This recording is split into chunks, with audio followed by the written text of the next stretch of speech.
ओम शांति। तो आज मनहर दादी जी का अनुभव कंटिन्यू करते हैं। कल हमने सुना था कि कैसे दो जो पहलवान थे, क्योंकि दादी जी मनहर दादी और गंगे दादी ये दोनों को जो स्थान दिया गया था उसमें दरवाजा नहीं था रहने के लिए, परंतु ये दोनों पहलवान वहां पे पहरा देते थे।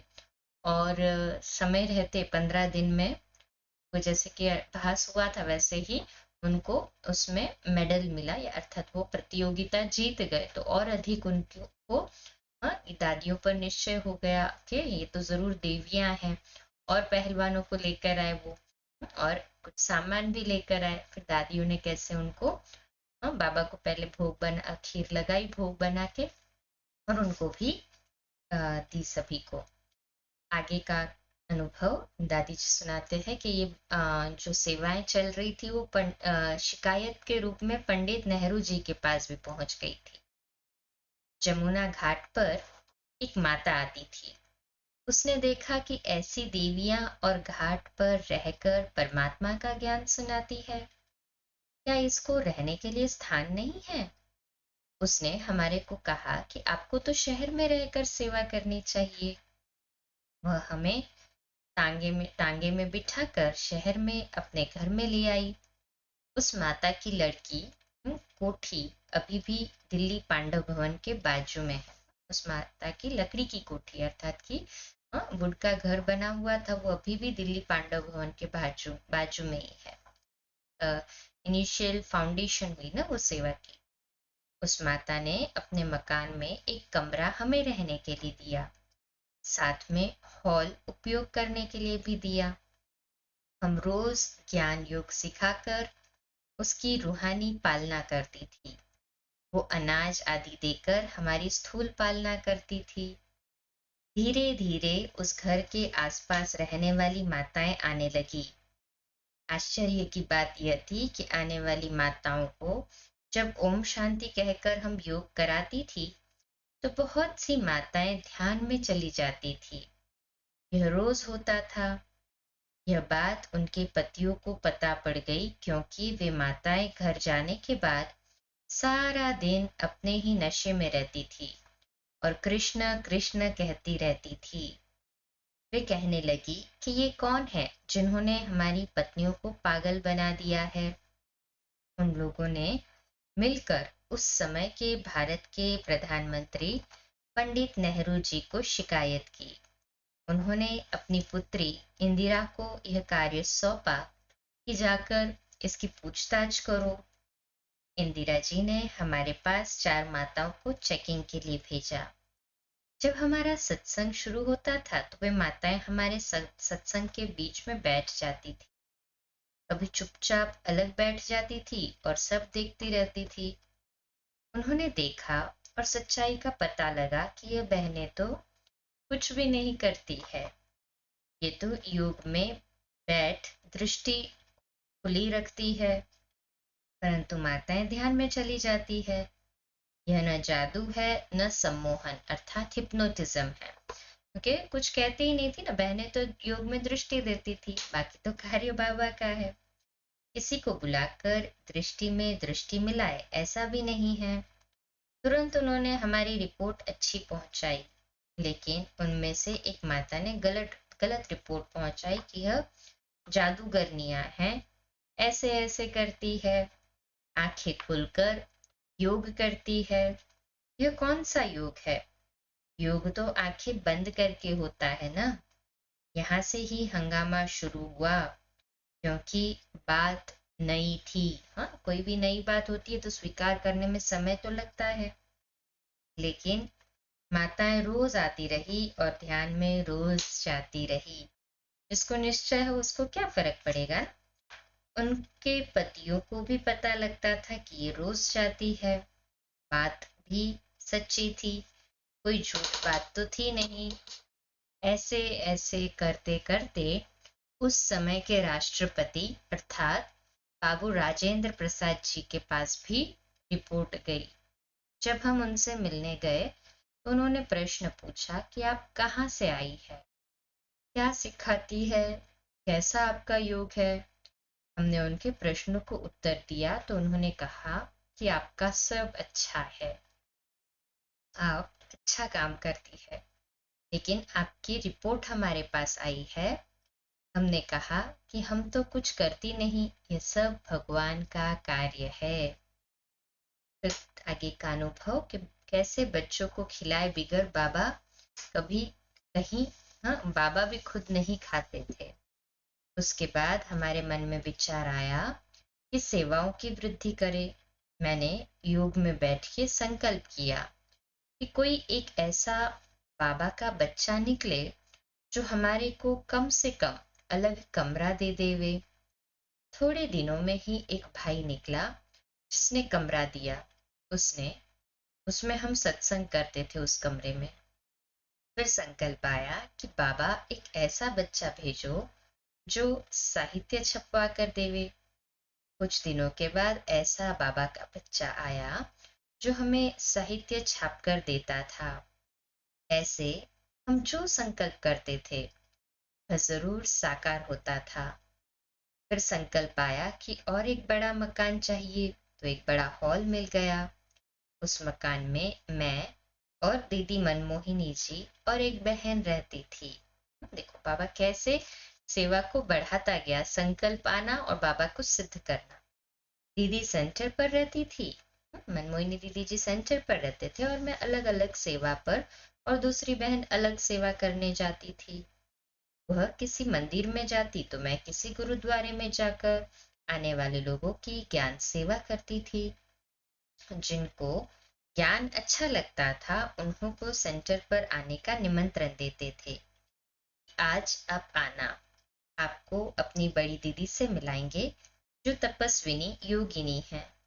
ऐसे धीरे धीरे सेवा की वृद्धि होने लगी। अच्छे अच्छे लोग आने लगे। एक दिन मैं दीदी के पास बैठी थी और सेवा की बातें कर रही थी। उस समय एक भाई एक टोकरा फल लेकर आया और रखकर चला गया। लेकिन जब हमने फल देखे तो हम खा नहीं सके क्योंकि हमें बाबा याद आया। बाबा को छोड़कर हम फल कैसे खाएंगे ना। बाबा ने बच्चों को खिलाए बिगर कभी कुछ नहीं खाया, और बेकरी पार्ट में भी हम बच्चों को जो भी था बड़े प्यार से पहले खिलाया। जिस भाई ने फल दिए थे वह दूसरे दिन आया और फल देखे तो बोला, आपने, हाँ, अभी फल देखे तो उसको संकल्प आया कि आपने ये फल खाए नहीं अभी तक, आपके लिए लाया था। अब बहनें इतनी मेहनत करती है। हमने कहा सदगुरुवार को भगवान को भोग लगा कर खाएंगे, हम ऐसे नहीं खाते, पहले शिव बाबा को अर्पण करते हैं। जब शिव बाबा हमारे को देता है तब हम खाते हैं।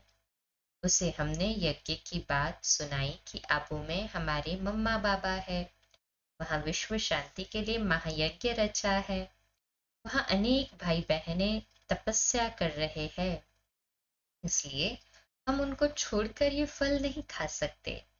हमें सारा यज्ञ याद आ गया। उसने पूछा कि यज्ञ क्या होता है। हमने उसको विस्तार से बताया। तुरंत उसने कहा कि मैं और फल भेजता हूँ, तथा उसने भेज भी दिए। कई बार फल के टोकरे भेजता रहा क्योंकि उसको पता था कि यज्ञ में 400 भाई बहनें हैं। ये बाबा का कमाल ही था, सचमुच में वंडरफुल बाबा और वंडरफुल बाबा का कार्य। अच्छा, 2 मिनट के लिए शक्तिशाली योग के प्रकंपन फैलाते हैं बाबा के घर के लिए।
शुभ रात्रि।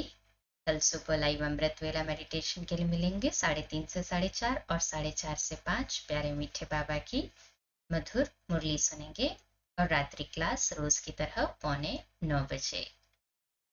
ओम शांति।